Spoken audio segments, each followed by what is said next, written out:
काय होणार या पोराचं माझ्या माघारी?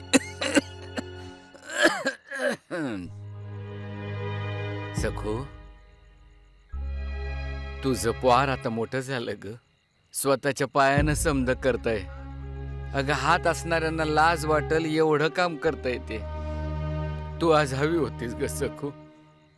आता माझ्या माघारी याचं कसं होणार याची चिंता आहे. देवा सांभाळ र याला.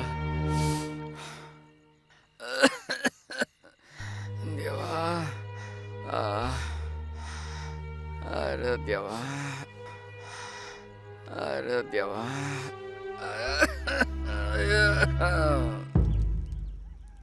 बा गोळी घे.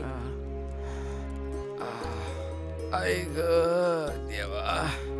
अरे स्वप्ना, हा तुझ्या परीक्षेचा आजचा शेवटचा दिसणार. होय बाबा, आजचा शेवटचा दिस. पर तू काय येऊ नका सा. अरे पण अरे बाबा, रोज सारखं मी सहन करीन. संडासान लघवीच्या भीती पायी मी काय खात पीत नाही बघ. कॉलेजात एक मॅडम आहे सुमित्रा, लय काळजी घेते माझी. सारखं हे खा ते खा सांगत असते बघ. पण घाबरून मी काय खात पीत नाही बघ. अरे देवा. बाबा आता येतो मी, नाहीतर उशीर होईल. बरं बाळा, काळजी घे. हा वय वय रा. काय तर खा पी. अरे देवा. सांभाळ. हा एक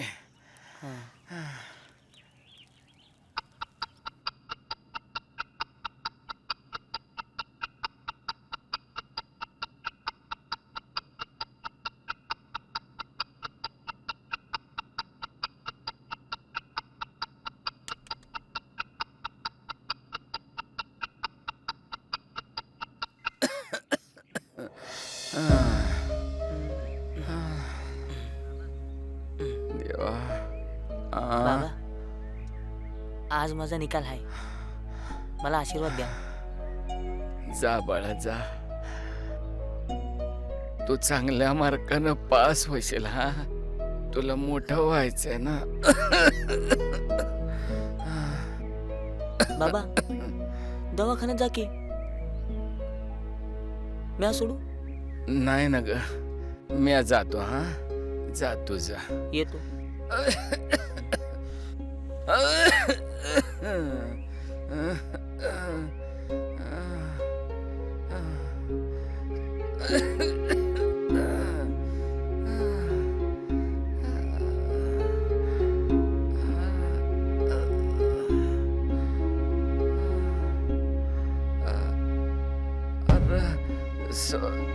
सोपान, अरे मला कोणीतरी डॉक्टरकडे घेऊन जा.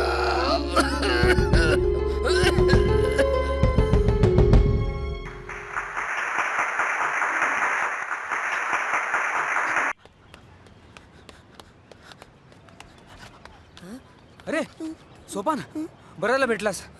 अरे आज लय आनंदाचा दिवस आहे. आज मी 5 वर्षानंतर पास झालो. हा, आणि ते बी तुझ्यामुळं. एक मिनिट. येतात हे काय करतो. अरे थँक्स बोलतो यार मी तुला. चल तुझे बी रिझल्ट बघूया. सोपान, सोपान, अरे सगळ्यांची नावं घेतलीत, फक्त तुझंच नाव नाही घेतलंय. काय. तू नापास तर नाही ना झालास. काय. नाही नाही नाही, म्या सरांना विचारतो. म्या त्यांना सांगतो की मला यायला उशीर झाला. हा हा, चल चल आपण सरांकडे जाऊ. चल. हा चल.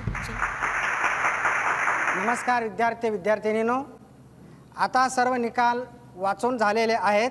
तरी एक रिझल्ट बाकी आहे, तो म्हणजे महाविद्यालयातील गेल्या कित्येक वर्षाचं रेकॉर्ड मोडणारा, जास्तीत जास्त गुण मिळवणारा, या तालुक्याचं नाव बोर्डामध्ये उज्ज्वल करणारा आणि त्या विद्यार्थ्याला पारितोषिक वितरण करण्यासाठी मी आमच्याच महाविद्यालयाचे आणि या तालुक्याचे व्यक्तिमत्व माननीय आमदार माणिकरावजी जगताप यांना विनंती करतो की त्यांनी पारितोषिक वितरण करावं.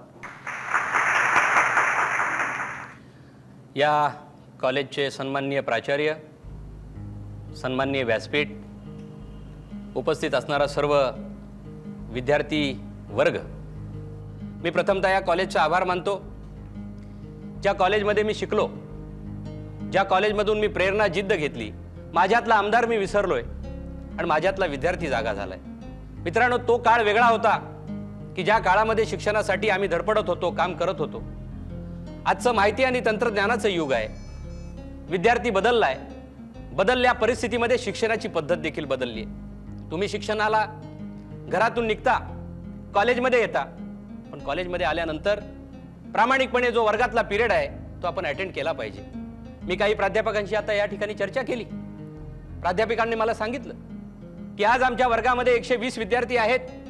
प्रत्यक्षामध्ये आम्ही ज्या वेळेला या ठिकाणी शिकवायला सुरुवात करतो त्यावेळेला विद्यार्थ्यांची संख्या नगण्य असते. शिक्षण घेत असताना शिक्षण जे आहे हे वाघिणीचं दूध आहे. आपली माता काबाड कष्ट करत असताना तुम्हाला त्या वाघिणीच्या जिद्दीप्रमाणे शूर आणि शूरवीर करण्याचा प्रयत्न करते. दुसरं बघितलं, मी या ठिकाणी सर तुम्हाला विचारू पाहतो, 3-4 दिवसाच्या वृत्तपत्रामध्ये मी एक वेगळ्या प्रकारची बातमी वाचली. ती बातमी आहे रॅगिंग. काय प्रकार आहे हा रॅगिंग? मला जे कळलेलं आहे ते रॅगिंग म्हणजे आज विद्यार्थ्यांना या ठिकाणी हॅरेसमेंट करणं. जो ग्रामीण भागातला विद्यार्थी असेल, जो या ठिकाणी गरीब विद्यार्थी असेल, अशा विद्यार्थ्यांना या ठिकाणी आणायचं, त्यांच्या बाबतीमध्ये तुम्ही चुकीच्या पद्धतीने त्यांना त्रास द्यायचा. ह्याचा परिणाम काय झालाय? एका दुसऱ्या वृत्तपत्रामधली मी बातमी बघितली. अनेक विद्यार्थ्यांनी आज कॉलेज सोडलेली आहेत. अरे, उराशी बाळगलेलं आई वडिलाचं स्वप्न आज या ठिकाणी अपुरं राहतंय. तो मुलगा अर्धवट गेल्यानंतर उद्या नेमकं त्याचं काय करायचं? म्हणजे आज सरकार आपल्याला या ठिकाणी शिक्षणासाठी फार मोठं मदत करतंय.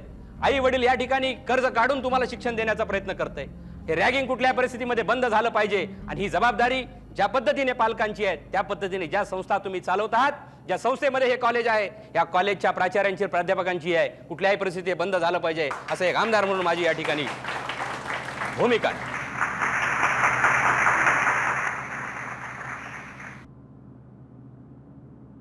मला कॉलेजचं कौतुक केलं पाहिजे. ज्या कार्यक्रमासाठी मी या ठिकाणी आलोय, एक सोपान तरुणाची जिद्द मी या ठिकाणी बघितली. आयुष्यामध्ये तुम्हाला 2 हात, 2 पाय, सगळ्या प्रकारचे अवयव दिलेत, तरी देखील तुम्ही मार्क्स कमवताना कमी पडताय. पण मला सोपानाचं कौतुक केलं पाहिजे. ज्या विद्यार्थ्याला 2 हात नाहीत, या ठिकाणी गरिबीमध्ये तो जगतोय आणि अशा परिस्थितीमध्ये आयुष्यामध्ये जगण्यामध्ये जिद्द उराशी बाळगल्यानंतर तो काय करू शकतो हे निश्चितपणे माझ्यासारख्या या ठिकाणी एक विद्यार्थी किंवा कार्यकर्ता म्हणून त्याचा अभिमान वाटतोय. मी त्रिवार त्याचं अभिनंदन करतोय. एक आगळ्या वेगळ्या प्रकारचा रिझल्ट त्यांनी या ठिकाणी मिळवलाय आणि तब्बल 12वी मध्ये त्यांनी 95% मार्क्स या ठिकाणी मिळवलेले आहेत. मी जरी या ठिकाणी मार्क्स मिळवू शकलो नसलो, मी जरी या पद्धतीने चांगल्या पद्धतीने मोठा होण्याचं स्वप्न असतानाही बनू शकलो नसलो, तरी देखील माझ्यात मी सोपान पाहतो आणि या सोपानला मी दुसरी मदत काय करू शकलो नसलो, तरी उद्याच्या काळात त्याच्या शिक्षणाचा सगळा खर्च एक स्थानिक आमदार म्हणून या ठिकाणी मी करण्यासाठी सज्ज या ठिकाणी आहे.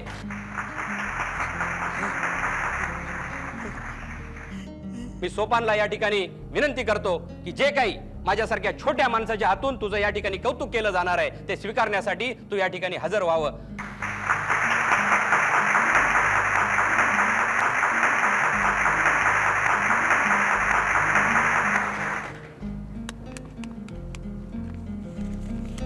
यशस्वी हो बेटा, खूप मोठा, खूप. धन्यवाद साहेब.